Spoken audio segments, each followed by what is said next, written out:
Positions change okay, हो मैं सवाल को गई अब। दोबारा से पूछ लेता हूं सुशील जी। आपकी फ्रेश बाजार पे इस समय कॉल क्या है? नहीं, ठीक है।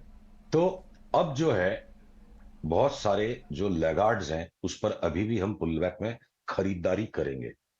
और निफ्टी, बैंक निफ्टी खासकर, ये अब कल शॉर्ट सेल ट्रिगर हो गया और आज कंफर्म हो गया है। आपके सामने देखिए, जो निफ्टी की जो चार्ट है, मैं आपके सामने इस पैटर्न को ड्रॉ कर देता हूं। ये बेसिकली एक बुल मार्केट मूव नहीं है, ये रैली पैटर्न है। क्योंकि ये यहां से सिर्फ WXY होके पहला लार्ज ए वेव बना, और उसके बाद ये 1 2 3 4 5 हो गया, जिसमें आपको एक बुल मार्केट के जैसी बू आएगी। पर ये है नहीं, क्योंकि इसके पांव पहले नीचे कमजोर हो चुके हैं। ये WXY और 1 2 3 4 5 मिलके लार्जर डिग्री ABC पैटर्न बना हुआ है। अब देखिए, मैं थोड़ा सा अनौपचारिक भाषा में बात करूं जिससे बात आसान समझ में। आज शुक्रवार है, तो डिम्पी जी शाम को कहीं जाके बैठेंगे, तो गौर करेंगे अगल बगल की टेबल पे जो लोग कुछ भी पदार्थ पी रहे हैं, कोका कोला पी रहे हैं, नींबू पानी पी रहे हैं, जो भी उनको पसंद है पी रहे हैं, तो लास्ट की जब घूंट आती है ना, तो gentleman and ladies do not slurp it, वो सुड़कते नहीं है। सुड़केंगे तो कपड़े गंदे हो जाएंगे, अगल बगल में लोग देखेंगे। तो यहां से जो निफ्टी ने सुड़कना शुरू किया, ये लास्ट वाली सुड़क है। और हमने सुड़क में पार्टिसिपेट करने से रिफ्यूज किया, क्योंकि ये 6% बनाने की जगह इंडिविजुअल बी ग्रुप के स्टॉक्स में 30-30 40-40% बन रहे हैं। या F&O में भी जो एस्ट्रल जैसे स्टॉक है, कहां से कहां भाग गए। तो जहां पे मैक्सिमम रिटर्न था हम वहां गए, और निफ्टी के लार्ज लार्ज कैप स्टॉक से हम साइड हटके बैठ गए, आज के जैसे दिन का इंतजार का। तो अब ये जो ब्लू रेखा टूट गई है, शॉर्ट तो करना ही पड़ेगा अगर हमने ट्रेडिंग करनी है, और स्टॉप लॉस भी रखना पड़ेगा। अगले शुक्रवार तक मेरी सेम पोजीशन रहेगी, जरूरी नहीं है, ट्रेडिंग का व्यू है।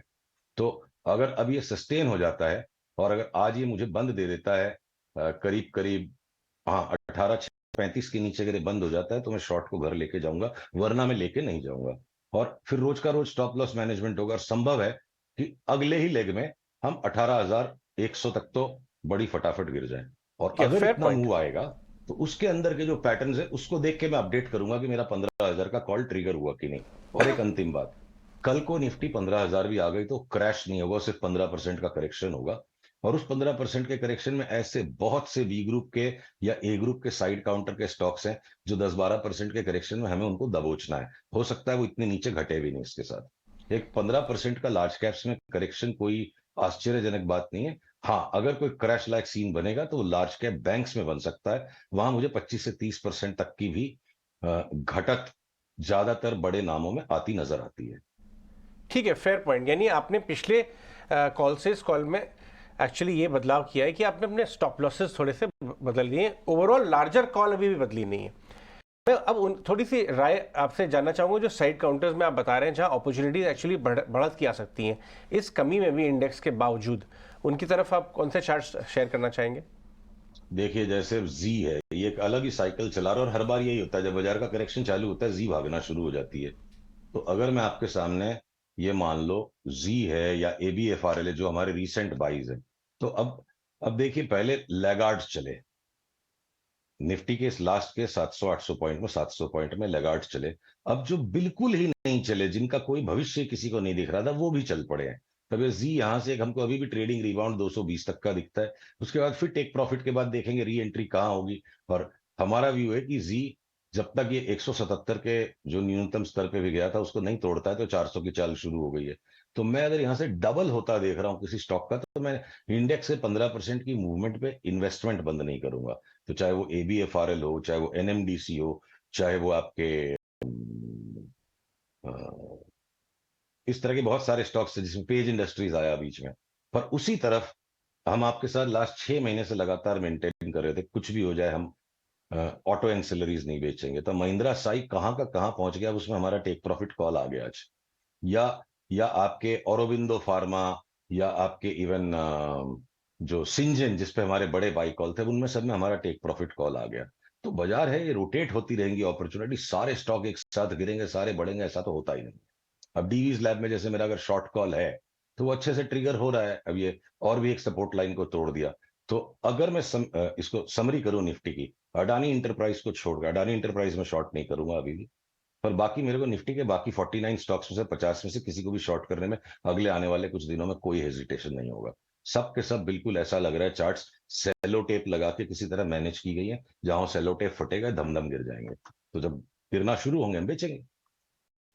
ठीक है, आप इंतजार करेंगे इन पर एक शॉर्ट व्यू लेने का, अभी फिलहाल अभी नहीं लेकिन आईटी पर आप क्या व्यू बना रहे हैं इस वक्त? एक गलती कर गया मैं, निफ्टी के अंदर में मैं इन्फोसिस, टीसीएस, विप्रो और अडानी, इन 4 स्टॉक्स को छोड़ के जिसमें भी हमारे पैरामीटर्स पे सेल कॉल आते जाएंगे हम सबको बेचेंगे। मैंने सबके ऊपर सेल कॉल रहेगा। शॉर्ट पोजीशन तो आप सिलेक्टिवली 6-7 ही चीजों पे ले सकते हो, और खास करके हमको लार्ज कैप बैंक्स बहुत बेसब्री से इंतजार है कि एक एक करके बेच दें सबको। तो वो एक एक करके सारे टूटने लग गए। इंडसइंड और अगर एक्सिस बैंक लास्ट का उछाल जो दे रहे हैं, कोटक ऑलरेडी बुरी तरह लुढ़कने लग गया है, एसबीआई की चार्ट बिल्कुल कमजोर है, आईसीआईसीआई 939 के नीचे गया तो दे मारेंगे उसको। तो सबसे ज्यादा हमें लार्ज बैंक्स बेचने में रुचि है, और फार्मा के भी सन फार्मा, डॉक्टर रेड्डीज बिल्कुल जोर से और लुढ़कने को तैयार है। रिलायंस में भी हमें चार्ट पे जान नजर नहीं आ रही है। Tata steel already short sold हो गया, कल ही ग्रेवस्टोन दोजी बना दी, आज जोर से सेल ऑफ स्टार्ट हो गया है। लार्सन एंड टूब्रो की मेरे को लगता है ये लॉन्ग टर्म टॉप होनी थी, वो हो चुकी है, हम खाली एक लोअर टॉप अप बना रहे हैं। तो 3 इंफोटेक काउंटर्स और एक आप अडानी को छोड़ दीजिए तो 45 स्टॉक 50 में से अच्छा करेक्शन देने को निफ्टी पर तैयार है। पर जो बहुत छोटे स्टॉक्स जो बिल्कुल साइड में रह गए, वो ZAB, FRL, उनको अब नहीं बेचेंगे। और कैश के भी दुनिया भर के स्टॉक्स में से अब हमारे 40-50 जो कैश के स्टॉक्स हमने 6 महीने राइड किए, उसमें से तकरीबन 30-35 में टेक प्रॉफिट आ गया, बाकी को हम होल्ड करेंगे। फार्मा स्टॉक्स में आपकी क्या व्यू बन रही है? किसी में कोई लॉन्ग शॉर्ट आइडिया जो फार्मा में आपको नजर आ रहा हो चार्ट्स पे? फार्मा में डॉक्टर रेड्डीज, सन फार्मा ने आई थिंक अपने लॉन्ग टर्म टॉप बना दिए हैं। एक बड़ा झटका जोर का दोनों में नीचे का आके एक रिबाउंड हो चुका है, अब वो वापस शॉर्ट सेलिंग के लिए रेडी है। औरोबिंदो और सिंजन ये लॉन्ग टर्म अप साइकिल के स्टॉक्स हैं, जिनमें एक बहुत बड़ी अप साइकिल आ गई, एक लेग आ गया, तो उनको हम शॉर्ट नहीं करेंगे, उनमें हम टेक प्रॉफिट करेंगे। पर उसी तरह लॉरस लैब्स अभी भी वो मतलब गंगा के मैदान में ही गोल गोल घूम रहा है, और उसको अभी तक हिमालय की तरफ बढ़ना भी शुरू नहीं किया, तो लॉरस हम लेंगे। तो इस वक्त एक ऐसी बाजार की विचित्रता है कि जिन शेयरों को लेने का मन चलता है वो लेने लायक नहीं है, सबकी चार्ट पक चुकी है, और जिनको लेने का मन नहीं करता है वो सारे शेयर लेने लायक हो रखे हैं, चार्ट सबकी लेने लायक हो रखी है। तो जो बिल्कुल non performing, under performing stocks थे, उनको अगर आप चार्ट की सुनोगे तो लेना है, और जिनमें चारों तरफ खुशहाली मची है वो सारे बेचने के लिए तैयार है। ये अक्रॉस द सेक्टर्स हर जगह वही चीज है। अब आप मान लो ऑटो में ले लो, Mahindra and Mahindra superlative performer, हमारा ये था कि कभी इसको शॉर्ट ही नहीं करना भाई, आएगा तो नीचे से लेंगे। अब महिंद्रा की भी चार्ट को अगर आप देखोगे तो महिंद्रा एंड महिंद्रा की भी चार्ट यहाँ से वापस 1100 रुपये जाने के लिए तैयार है। सो कोई शॉर्ट कर सकता है तो कर ले, बट वापस अगर 1100 के आसपास आएगा तो महिंद्रा, मेरा अगर मैं रिकमेंड जिस तरह से मेरे क्लाइंट्स को करता हूं कि महिंद्रा शॉर्ट मत कीजिए, टेक प्रॉफिट कर लीजिए, 1200 आएगा तो हम वापस उसको लेके 2000 में बेचेंगे। ये जो करेक्शन का मैं इंतजार कर रहा हूँ लार्ज कैप्स में, ये कोई क्रैश नहीं है। अगर ये 15,000 निफ्टी आ जाएगी तो लाइफ टाइम अपॉर्चुनिटी होगी 22,000 की तेजी खेलने के लिए। ऑल राइट, सुशील बहुत बहुत शुक्रिया हमसे आज बात करने के लिए। सुशील केडिया अपने व्यूज़ दे रहे थे बाजार को लेके और स्पेसिफिक काउंटर्स को भी लेके भी।